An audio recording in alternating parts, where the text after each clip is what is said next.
자, 여러분들 오늘의 문제 시작합니다. 자, 드디어 이제 오늘이 마지막 문제입니다. 그동안 이제 제가 토요일, 일요일도 쉬지 않고 계속 문제 올려드렸죠. 그러니까 오늘까지가 딱 100문제 올려드리는 거예요. 근데 100문제가 아니죠, 실제로는. 그 안에 막 박스형으로 엄청나게 묶어놔가지고 여러분들 훨씬 더 많은 문제를 풀어보신 거예요.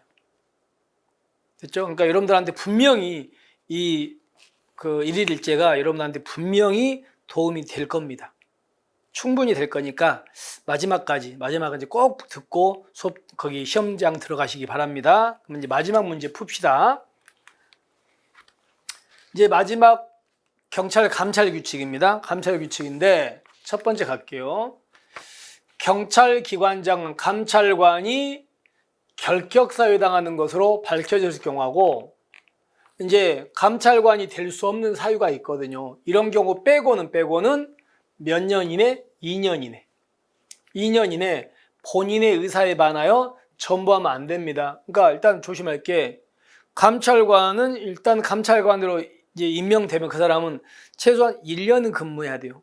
1년이 딱 지났는데 이 사람이 자기는 다른 데로 가고 싶다면 그 사람의 의사를 고려해서 다른 데로 전보시키면 돼요. 근데 이 사람이 나는 개인적 감찰관이 있겠다고 하면 이런 경우 빼고는요. 몇 년 이내? 2년 이내 전보시키면 안 됩니다. 그래서 일단은 맞는 질문이죠. 그 다음에 아까 얘기했죠. 1년 이상 성실히 근무한 감찰관이 자기는 이제 감찰관 더 이상 하기 싫대요. 다른 데로 보내달라고 하면 그 사람의 의사를 고려해가지고 이제 전보하면 됩니다. 맞습니다. 그 다음에 감찰관은 소속 공무원의 의무 위반에 대한 단서를 수집해요. 그럼 이거는요. 아직 감찰을 들어갔어요? 들어가기 전이에요? 들어가기 전이야? 들어가기 전에 단서를 잡았잖아. 그럼 그때는 소속 기관장 보고가 아니고 누구한테 보고입니까? 소속 경찰기관의 감찰 부서의 장에게 보고죠. 누구한테 보고라고? 소속 경찰기관의 감찰 부서장 보고. 잘못됐어. 근데 조심할 게 있습니다. 감찰이 끝났어. 끝나면 결과는 누구한테 보고예요? 결과는 기관장 보고죠. 여기하고 여기는 단서 수집할 때고. 잘못됐습니다. 그 다음에 감찰관은 소속 경찰공무원의 의무 위반 사실 민원. 여러분들 민원이 접수된 사건은 몇 달 이내 끝내야 돼요? 2달이죠. 2달이고 다른 기관에서 통보가 된 사건은 1달이잖아. 민원은 2달입니다. 그 다음에 여기처럼 다른 기관 통보 사건, 다른 기관에서 통보된 사건은 몇 달? 이게 1달이죠. 그죠? 잘못됐습니다. 자, 그 다음에 지금 감찰관은 검찰, 경찰관, 수사기관으로부터 만약에 이런 거예요. 어떤 A라는 경찰이 뇌물을 먹었어요. 뇌물을 먹었다고 수사기관이 수사를 들어가. 그럼 수사기관에서는 수사를 들어가면 이제 기관장한테 알려주거든요. 수사 들어갔다고. 그럼 그때는 그 기관장은 수사 통보를 받으면 징계 절차였죠. 우리 배우 징계 절차를 진행하지 못한답니까? 수사기관이면 아니할 수 있습니까? 아니할 수 있다. 조심할 게 감사원이었다면 못한다. 기억나세요? 그거 비슷하죠. 여기는 수사기관으로부터 수사 개시 통보를 받았다면요.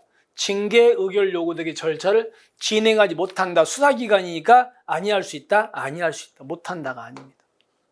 수사기관이니까. 됐죠? 그렇게 기억하시면 돼요.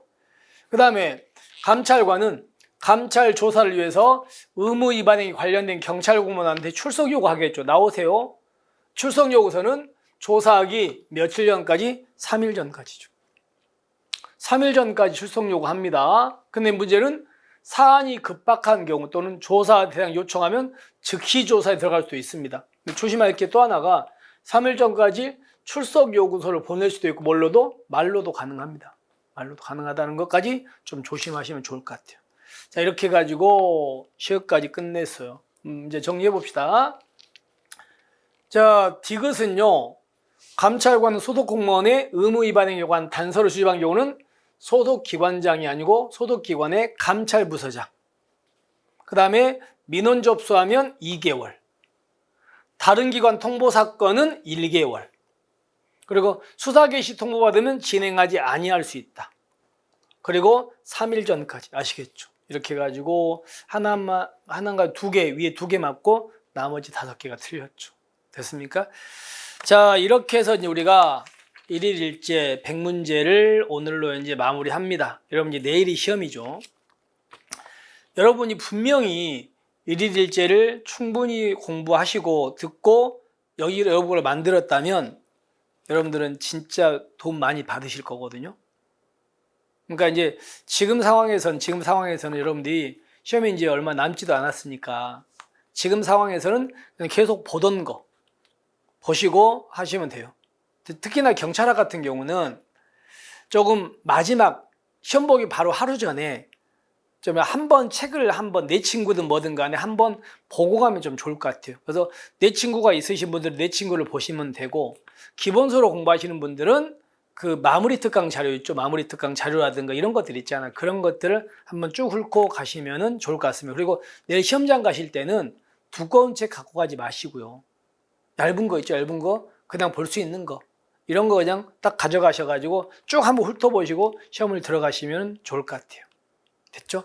자, 이렇게 해서 오늘 이제 마무리하면서 여러분들한테 합격을 진심으로 기원하고요. 여러분께서 합격하셔가지고 일일일제에서 많이 나왔습니다. 일일일제가 정말 많은 도움이 됐습니다. 이렇게 저한테 한마디만 해주시면 저는 나중에도 진짜 힘이 날 것 같아요.